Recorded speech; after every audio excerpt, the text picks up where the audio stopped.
Hello guys, welcome back to my channel. और आज हम डिस्कस करने वाले हैं MOT, that is molecular orbital theory. Last time हमने डिस्कस किया था merits and demerits of CFT, crystal field theory के एप्लीकेशंस क्या है और वहाँ पे ड्रॉबैक्स क्या था क्रिस्टल फील्ड थ्योरी का। उसके बाद हमारे पास नेक्स्ट टॉपिक जो है वो है हमारे पास MOT, molecular orbital theory.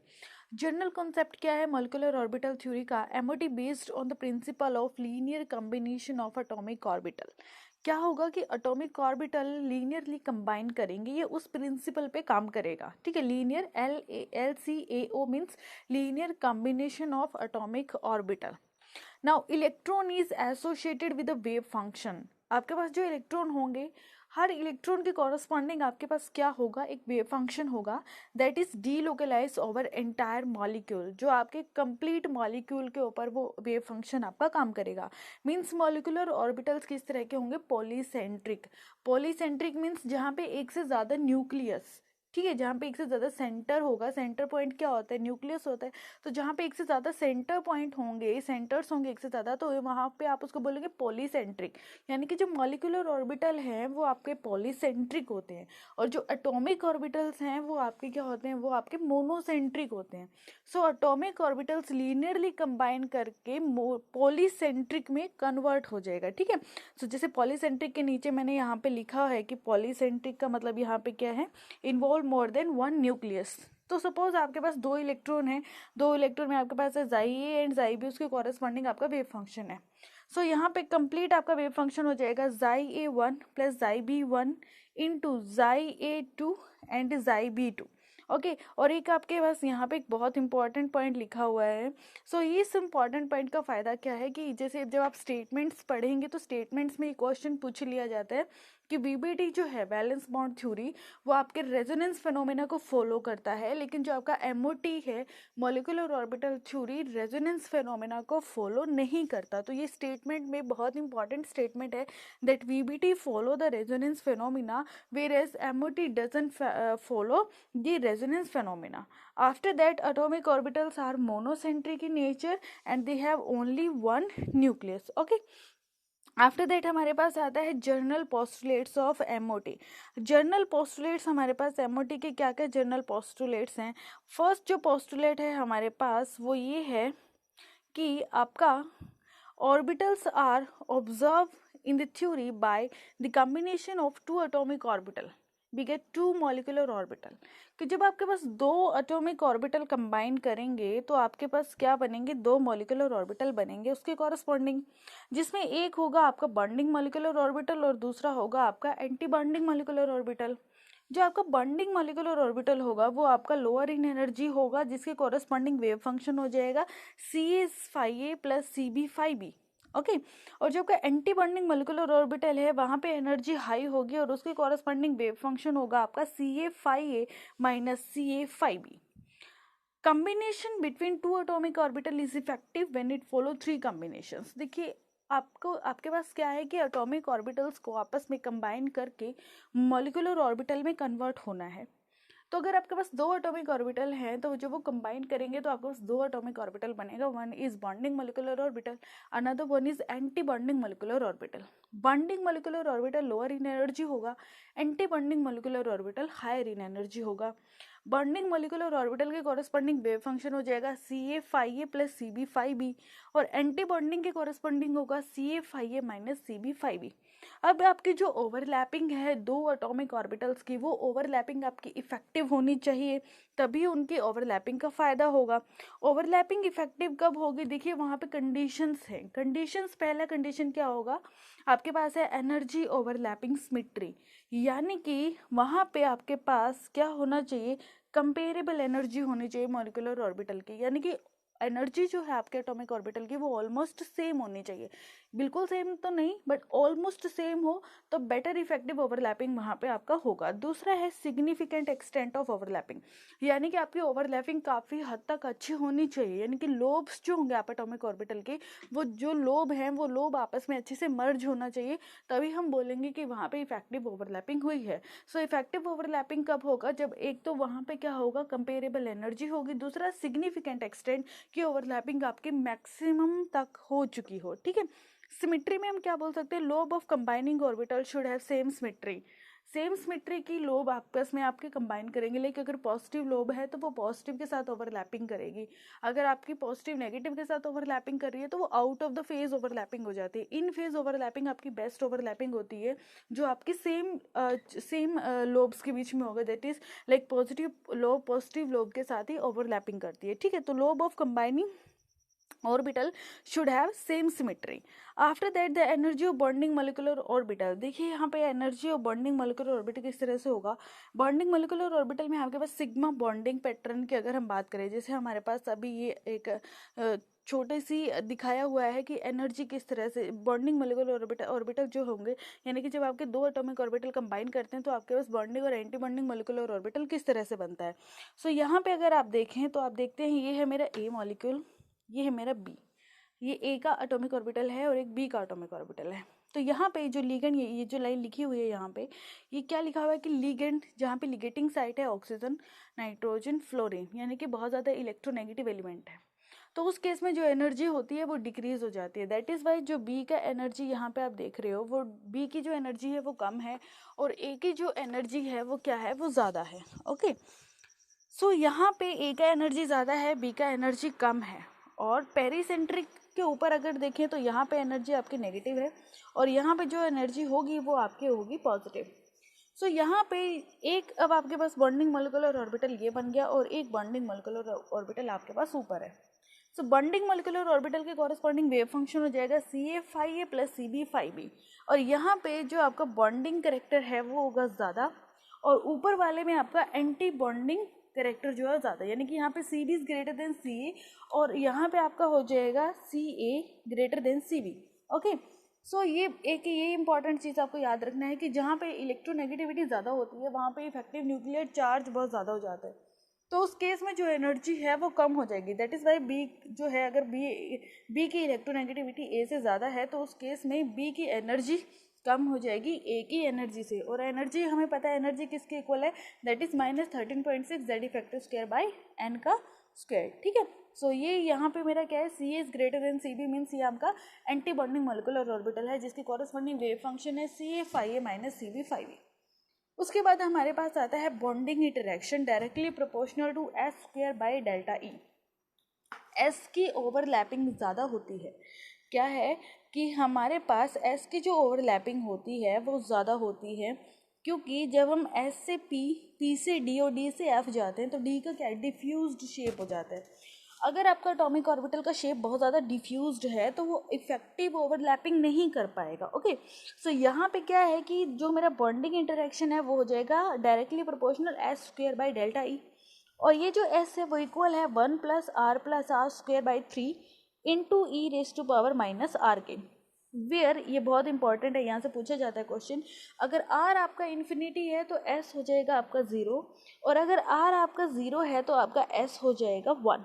Okay, सो इस केस में जो मेरे पास टोटल वैल्यू है, जो ऑर्डर है वो मेरा किस किस के बीच में लाई करता है, ऑर्डर लाई कर रहा है मेरा 0 less than S, S less than 1, means 1 is greater then S and S is greater then 0। तो ये ऑर्डर बहुत बार पूछ लिया जाता है, तो ये ऑर्डर आपको यहाँ पे याद रखना है। ऑर्डर क्या है कि 0, ये वाला जो order 1 is greater then S and S is greater then 0, तो क्योंकि वैल्यू मेरी इन्हीं दोनों के बीच में लाई करती है। ओके, अब जैसे आप नेक्स्ट देखें तो नेक्स्ट में यहाँ पे क्या है कि ये जो एंटी बॉन्डिंग के कॉरेस्पॉन्डिंग है एनर्जी नेगेटिव, बॉन्डिंग के कॉरेस्पॉन्डिंग आपकी एनर्जी है ई पॉजिटिव। तो यहाँ पे क्या होता है, हमें पता है कि एंटी बॉन्डिंग के कॉरेस्पॉन्डिंग एनर्जी मेरी ज़्यादा होती है as comparison to bonding molecular orbital के, और यहाँ पे क्या है, अगर आप देखिए तो ये ए और ये बी दोनों मेरे ऑलमोस्ट इक्वल, तो that is why C is equal to C B. Okay, after that हमारे पास आता है molecular orbitals are also defined by 4 quantum number, कि मॉलिक्यूलर ऑर्बिटल को आप 4 क्वांटम नंबर से भी डिफाइन कर सकते हैं।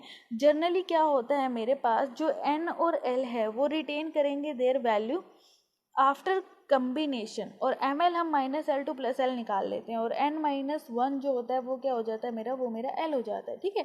Become lambda in case of molecular orbital, तो अगर L लैम्डा की वैल्यू 0 है तो कॉरस्पॉन्डिंग टू क्या, किसकी बात हो रही है वहाँ पे, सिग्मा बॉन्डिंग मोलिकुलर ऑर्बिटल की वहाँ पे बात हो रही है। अगर लैम्डा आपका +-1 है तो आपका पाई बॉन्डिंग की बात हो रही है। लैम्डा अगर +-2 है तो डेल्टा, +-3 है तो फाई। ठीक है। जैसे जीरो किसके केस में होता है, एस के केस में, तो एस के केस में हो जाएगा सिग्मा। प्लस माइनस वन होता है पी के केस में, तो पी मतलब पाई। प्लस माइनस टू, टू मतलब डी, डी मतलब delta. Plus minus three, three मतलब एफ, एफ मतलब फाइव। तो आप इसको इस तरह से याद रख सकते हैं, ठीक है।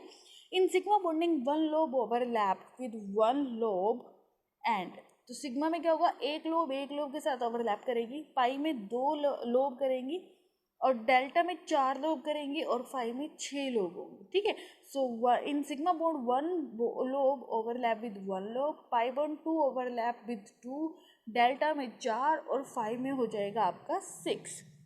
सो एस ऑर्बिटल से हमारे पास सिग्मा बॉन्ड बनेगा, ओके, क्योंकि स्फेरिकल शेप है। सो एस के कॉरस्पॉन्डिंग हमेशा आपके पास क्या रहेगा, सिग्मा बॉन्डिंग होगी। पी के कॉरस्पॉन्डिंग सिग्मा भी होगा और पाई बॉन्डिंग भी होगी। डी के कॉरस्पॉन्डिंग सिग्मा पाई डेल्टा हो जाएगा, और एफ के कॉरस्पॉन्डिंग सिग्मा पाई डेल्टा और फाइव। तो याद रखना आपने, एस के कॉरस्पॉन्डिंग हमेशा सिग्मा बॉन्ड बनेगा, क्योंकि सिग्मा बॉन्ड के अलावा कोई ऑप्शन ही नहीं है। पी के कॉरस्पॉन्डिंग क्या है, पाई, तो पाई से वहाँ पे हेड ऑन ओवरलैपिंग करके सिग्मा बॉन्डिंग भी हो सकती है, तो sigma and pi both. D में क्या हो जाएगा, सिग्मा पाई डेल्टा, और एफ में हो जाएगा आपके पास sigma pi delta and five bond, okay. Now अब हमारे पास आता है एप्लीकेशंस ऑफ एमओटी। एमओटी की क्या क्या एप्लीकेशंस हैं। In ligand field theory, overlap between atomic orbital of metal ion and suitable ligand group orbital leads to bond formation in coordination compound. This overlapping is possible when satisfied EOS energy orbital symmetry. यहाँ पे हमारे पास क्या है कि जब आपके दो atomic orbital energy orbital symmetry, यानी कि उनकी जो एनर्जी है वो एनर्जी ऑलमोस्ट वहाँ पे सेम है, तो वहाँ पे आपका इफेक्टिव ओवरलैपिंग जो है वो होगा। 3s और 3p ऑर्बिटल पार्टिसिपेट नहीं करते due to their contracted size, क्योंकि वहाँ पे साइज काफ़ी ज़्यादा कॉन्स्ट्रिक्टेड होता है। दैट इज़ वाई इतने कॉन्स्ट्रिक्टेड साइज के साथ वो इफेक्टिव ओवरलैपिंग नहीं कर पाता। So linear combination of atomic orbital of metal ion plus में LGO ligand group orbital corresponding to ligand, ठीक है। तो ये मेटल के ऑर्बिटल होंगे और लीगेंड के ऑर्बिटल होंगे, और वो क्या करेंगे, वहाँ पे आपका मॉलिक्यूलर ऑर्बिटल का फॉर्मेशन करेंगे बाय कम्बिनेशन। तो आपके एटॉमिक ऑर्बिटल्स लिगेंड के एटॉमिक ऑर्बिटल्स मेटल के एटॉमिक ऑर्बिटल्स आपस में कंबाइन करके आपके पास मॉलिक्यूलर ऑर्बिटल्स का फॉर्मेशन करेंगे। Now to understand in bonding pattern in complex we have to focus on symmetry of atomic orbital of metal ion and ligand group orbital. तो आपने सिमेट्री देखनी है कि आपके मेटल के जो एटॉमिक ऑर्बिटल है और जो आपके लिगेंड के ग्रुप ऑर्बिटल्स हैं, क्या वहाँ पे सिमेट्री जनरेट हो रहा है, क्योंकि सिमेट्री होगा तभी वहाँ पे इफेक्टिव ओवरलैपिंग आपकी होगी। So this is obtained by symmetrical adapted linear combination of individual, like आपके पास है atomic orbital of metal ion and ligand के कॉरस्पॉन्डिंग आपके एटॉमिक ऑर्बिटल होंगे। तो symmetry observe in character table, तो हम यहाँ से सिमेट्रिकल कहाँ जो सिमेट्री ऑब्जर्वेशन हम कैरेक्टर टेबल से फाइंड आउट करेंगे। सेम इसी तरह से लिगेंड में भी क्या होगा, that is obtained by symmetrical combination of individual ligand, तो ये भी हम कैरेक्टर टेबल से फाइंड आउट करेंगे। So which atomic orbital overlap with ligand group orbital on geometry and bonding pattern. Like अगर आपके पास क्या है, सिग्मा बॉन्डिंग आप फॉर्मेशन कर रहे हैं, तो हमारे पास सिग्मा बॉन्डिंग फॉर्मेशन और ऑक्टाहेड्रल कॉम्प्लेक्स है आपके पास। सो हमारे पास प्लस माइनस एक्स है, प्लस माइनस वाई है एंड प्लस माइनस जेड है।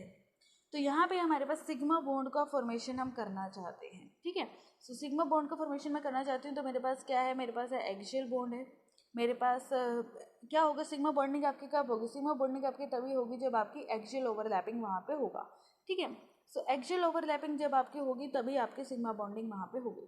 सो एक्सियल ओवरलैपिंग में कौन कौन पार्टिसिपेट करता है, पार्टिसिपेट करता है आपका एस, पी के p x p y p z तीनों के तीनों एक्सियल होते हैं, और डी का जो एक्सियल ऑर्बिटल्स है वो आपके d x square minus y square और डी जेड स्क्वायर, ठीक है। तो ये जो ऑर्बिटल्स हैं आपके, ये 6 आपके एटॉमिक ऑर्बिटल सिग्मा बॉन्डिंग में पार्टिसिपेशन करेंगे।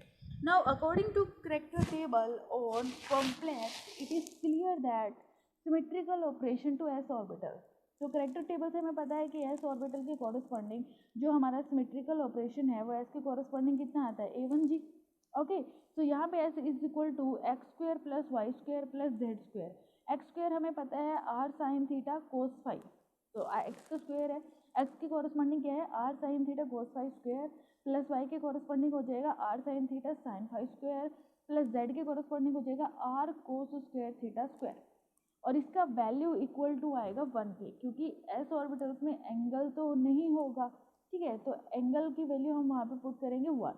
सो एंगल एस में नहीं है, सो यहाँ पे A1G या जो ये A1G है ये मेरा सिमेट्रिकल ऑपरेशन हो जाएगा एस के कॉरस्पॉन्डिंग, ठीक है। सेम इसी तरह से हमारे पास symmetrical operation corresponding to P के कॉरस्पॉन्डिंग हमारे पास आता है T1U, और डी के कॉरस्पॉन्डिंग आ जाएगा हमारे पास T2G एंड EG में एक्सियल आ जाएंगे, T2G में मेरे कैसे आएंगे non axial, okay. After that हमारे पास आएगा, तो मेरे पास टोटल 6 है जो सिग्मा बॉन्डिंग में आएंगे।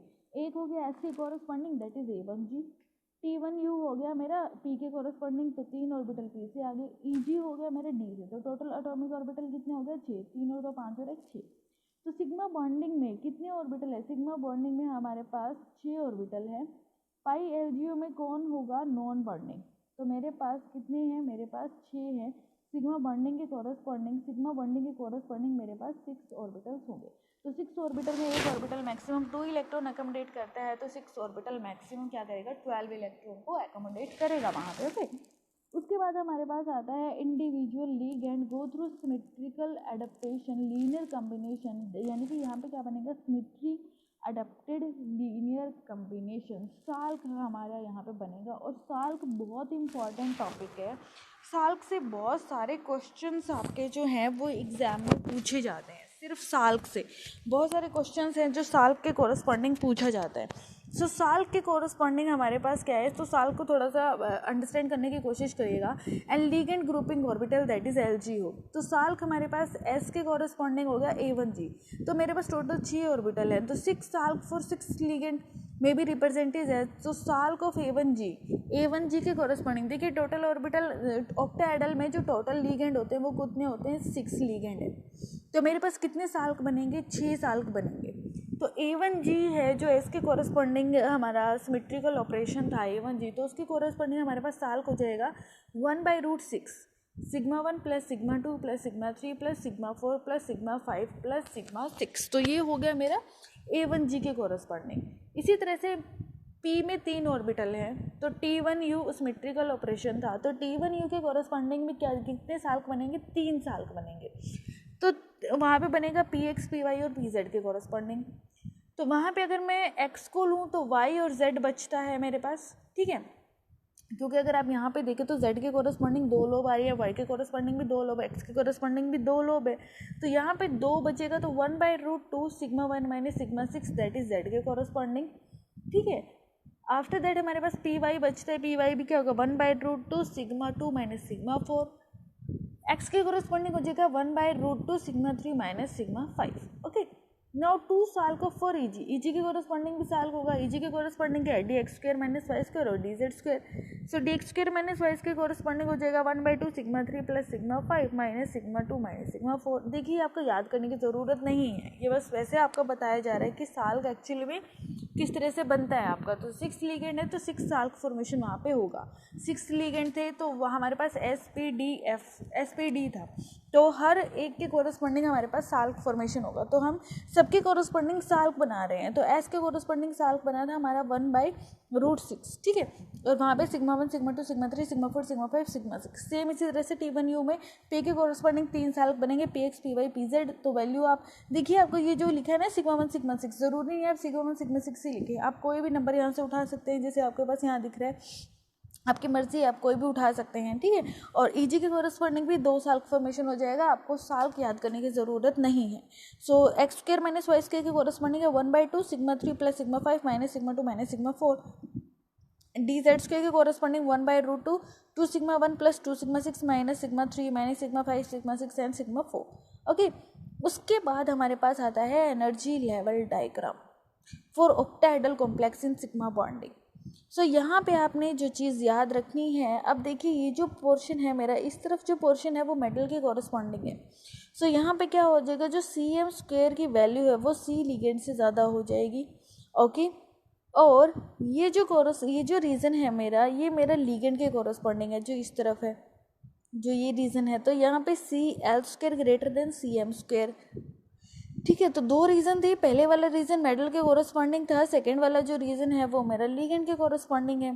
तो जो लिगेंड के कोरस्पॉन्डिंग है वहाँ पे Cl² की वैल्यू ज़्यादा हो जाएगी, जो मेटल के कोरस्पॉन्डिंग है वहाँ पे Cm² की वैल्यू जो है वो ज़्यादा हो जाएगी। ठीक है, तो उसके बाद हमारे पास क्या होता है कि जो भरा हुआ पाई LgO है वो नीचे आएगा क्योंकि वो डोनर है, और जो एक्सेप्टर है आपके पास वो आपका ऊपर जाएगा क्योंकि वो एक्सेप्टर है। ठीक है, सो मेटल के कोरस्पॉन्डिंग लिगेंड के कोरस्पॉन्डिंग, तो आपने यहाँ पे DSP, ये जो मैंने लिखा हुआ है ना DSP, ये चीज़ आपने याद रखनी है DSP, क्योंकि पेपर में यही पूछा जाएगा, आपसे ऑर्डर पूछा जाएगा। तो सबसे पहले आएगा नीचे D, उसके बाद S, उसके बाद P का T1U, S का A1G और D का N-1D, that is dz² and dx² - y²। और ये ऑर्डर आपने याद रखना है, that is very very important. ये भी क्या है DSP, पहले D का आएगा Eg*, फिर S का आएगा A1G*, और फिर P का आएगा T1U*, बहुत ज़्यादा इंपॉर्टेंट है।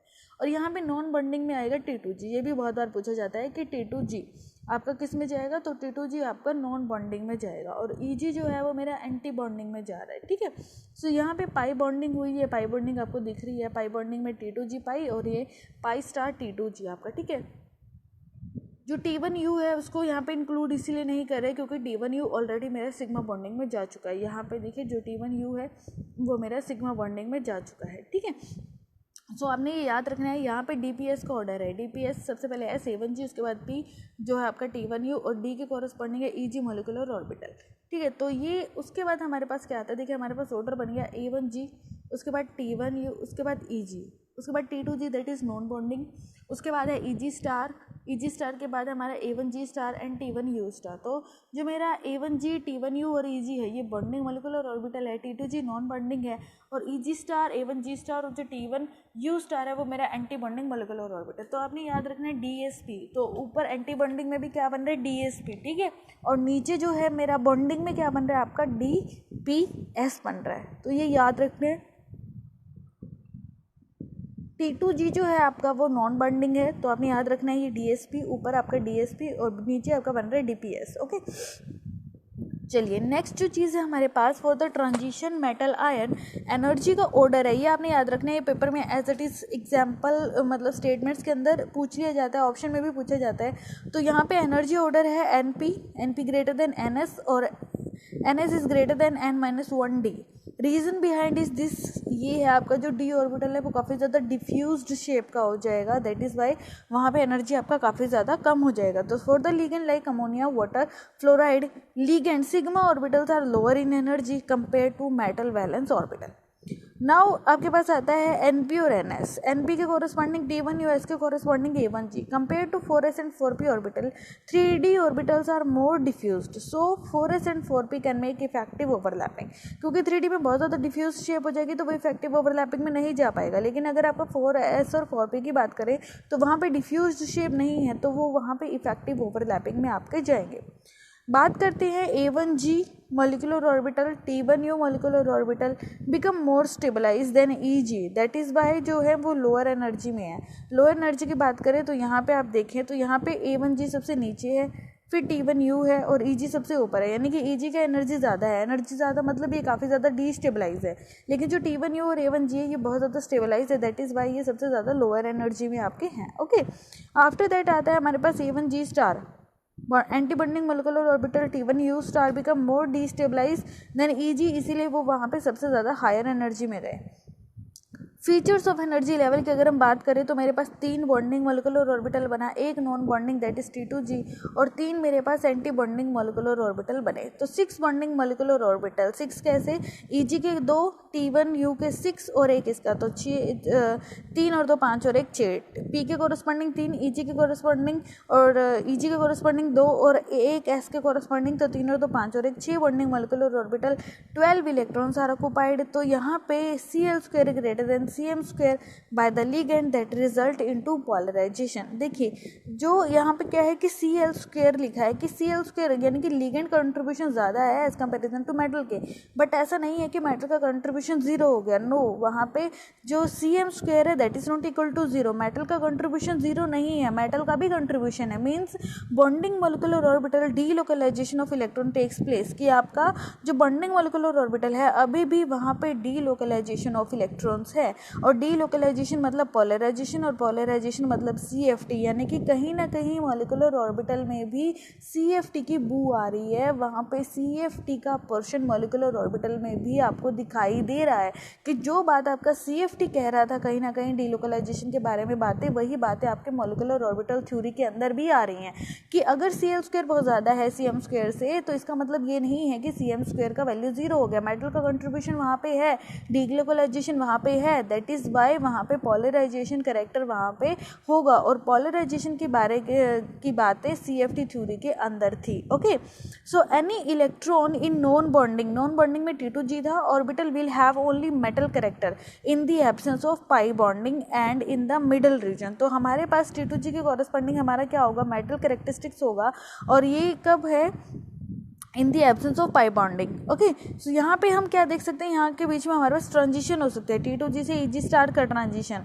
सो यहाँ पे हम क्या कर सकते हैं कि यहाँ पे ट्रांजिशंस को आप नोट कर सकते हैं। दूसरा, जैसे आपके पास एग्जांपल है टाइटेनियम वाटर 6 पॉजिटिव, तो यहाँ पे वाटर 2 इलेक्ट्रॉन डोनर है, तो 6 इलेक्ट्रॉन कितने इलेक्ट्रॉन देंगे, 12, 6 जो मेरा 6 H2O 12 इलेक्ट्रॉन देगा, और 1 इलेक्ट्रॉन मेरा टाइटेनियम के कॉरस्पॉन्डिंग है, तो 12 + 1 13। तो आपने पेपर में आपके पास इलेक्ट्रॉनिक कन्फिग्रेशन आ सकते हैं, तो इलेक्ट्रॉन कैसे जाएगा, सबसे पहले A1G में जाएगा 2 इलेक्ट्रॉन, उसके बाद T1U में जाएगा 6, और उसके बाद आएगा आपके पास EG के कॉरस्पॉन्डिंग आएंगे आपके 4 इलेक्ट्रॉन, और जो बचा इलेक्ट्रॉन है वो नॉन बॉन्डिंग में चला जाएगा, दैट इज T2G, तो 1 इलेक्ट्रॉन आपका उसके कॉरस्पॉन्डिंग आ जाएगा, यानी कि टोटल 13 इलेक्ट्रॉन आपके पास इस तरह से फिल हो जाएंगे। Now spectral and magnetic property में also explain by energy level diagram. अगर n की वैल्यू 1 है, यानी कि अनपेड इलेक्ट्रॉन आपको मिल रहा है, जैसे यहाँ पे अनपेड इलेक्ट्रॉन आपको मिला, तो T2G का कॉरस्पॉन्डिंग 1 अनपेड इलेक्ट्रॉन है, मीन्स ये स्ट्रक्चर किस तरह का हो जाएगा, पैरामैग्नेटिक। और पैरामैग्नेटिक यहाँ पे ऑर्बिटल कंट्रीब्यूशन नहीं है, क्योंकि T2G की एक एसिमेट्रिकल फीलिंग है, तो अनसिमेट्रिकल फीलिंग ऑफ T2G जो होगा वो आपको क्या करेगा, वहाँ पे ऑर्बिटल कंट्रीब्यूशन करवाएगा। तो यहाँ पे स्पिन ओनली मैग्नेटिज्म की अगर हम बात करें तो वो हो जाएगा n = 1.73 के अराउंड। ठीक है, सो यहाँ पे आप ट्रांजिशन नोट कर सकते हैं कि ट्रांजिशन कैसे हो, सपोज T2G में बना है, EG के कॉरस्पॉन्डिंग 0 है, तो लाइट डालते ही ट्रांजिशन हो जाएगा, T1G जो होगा 0 हो जाएगा, और EG* के कॉरस्पॉन्डिंग आपका इलेक्ट्रॉन आ जाएगा। तो ये यानी कि ये यहाँ से आप स्पेक्ट्रल प्रॉपर्टीज और मैग्नेटिक प्रॉपर्टीज को एक्सप्लेन कर सकते हैं। दूसरी बात हमारे पास आती है electronic configuration, the feeling of electron in molecular orbitals should be governed by the relation that is delta naught and P. Delta naught जो गैप है आपका CFSE and P is a pairing energy. अगर pairing energy ज़्यादा है तो उस case में electron pair up नहीं होगा, हाई स्पिन कॉम्प्लेक्स बनेंगे। अगर पेयरिंग एनर्जी कम है तो इलेक्ट्रॉन इजीली पेयर अप हो जाएगा, और उस केस में आपके पास लो स्पिन कॉम्प्लेक्सेस बनेंगे। कोबाल्ट NH3 पॉजिटिव, तो कोबाल्ट +3 यानी कि D6 सिस्टम है, और स्ट्रॉन्ग फील्ड लिगेंड लगा हुआ है, तो यहाँ पे पेयरिंग हो जाएगी। सो 12 इलेक्ट्रॉन अमोनिया के कॉरस्पॉन्डिंग और 6 इलेक्ट्रॉन आपके मेटल के कॉरस्पॉन्डिंग, टोटल इलेक्ट्रॉन हो गया आपके पास 18। सो इलेक्ट्रॉन की फीलिंग हम करेंगे यहाँ पे A1G में 2, T1U में 6, EG में 4, और उसके बाद इलेक्ट्रॉन आपके नॉन बॉन्डिंग में जाएंगे, दैट इज T2G 6। सो यहाँ पे पेयरिंग एनर्जी कम है, डेल्टा नोट गैप आपका ज़्यादा है। दूसरी बात करिए तो CuF6 नेगेटिव, यहाँ पे भी कोबाल्ट +3 में है, सो यहाँ पे भी कितने इलेक्ट्रॉन है, 12 + 6 18, बट यहाँ पे क्या होगा, पेयरिंग नहीं होगी क्योंकि फ्लोरीन कैसा है, वीक फील्ड लिगेंड। सो यहाँ पे इलेक्ट्रॉन हो जाएगा आपका A1G 2, T1U 6, EG 4, T2G 4 and EG twice. तो ये वीक फील्ड लिगेंड आपका यहाँ पे हो जाएगा, जहाँ पे पेयरिंग एनर्जी ज़्यादा है और गैप जो है वो आपका कम है। ठीक है, चलिए नेक्स्ट टॉपिक हमारे पास है bonding treatment of ऑक्टाइडल complex by using MOT with sigma plus pi bonding pattern. और ये टॉपिक बहुत ज़्यादा इंपॉर्टेंट है क्योंकि यहाँ से क्वेश्चन बहुत बार पूछा जाता है, और ये जो टॉपिक है we will discuss in the next video. Till then take care, bye, stay home, stay safe, and if you like this video please like, comment, share and subscribe the channel. Also press the bell icon for more videos and updates. और अगर आपको lecture से related कोई doubt है, कोई problem है, तो आप कमेंट सेक्शन में बता सकते हैं, आपके हर डाउट को क्लियर किया जाएगा। और आप चाहें तो वीडियो को पॉज करके इनका स्क्रीनशॉट ले सकते हैं, या आप इनको कॉपी में लिख के अपना नोटबुक बना सकते हैं, तो आपके बेस्टेस्ट कोऑर्डिनेशन केमिस्ट्री के नोट्स आपके बन जाएंगे, और इतना मैटर आपके पास हो जाएगा कि आपको किसी और का मैटर पढ़ने की ज़रूरत नहीं पड़ेगी। DPPs में आपको डेली करवाऊंगी रोज़। हम आज जैसे अभी हमने ये वीडियो डिस्कस किया है, तो नेक्स्ट वीडियो जो होगा वो हमारा DPP का होगा, जिसमें हम बहुत सारे क्वेश्चंस डिस्कस करेंगे, और कुछ क्वेश्चंस मैं आपको दूंगी जो आपको भी डिस्कस करने पड़ेंगे। तो चैनल को सब्सक्राइब करें, सपोर्ट करें, बहुत जल्द ब्लैक बोर्ड पे आया जाएगा। और थैंक यू वेरी मच।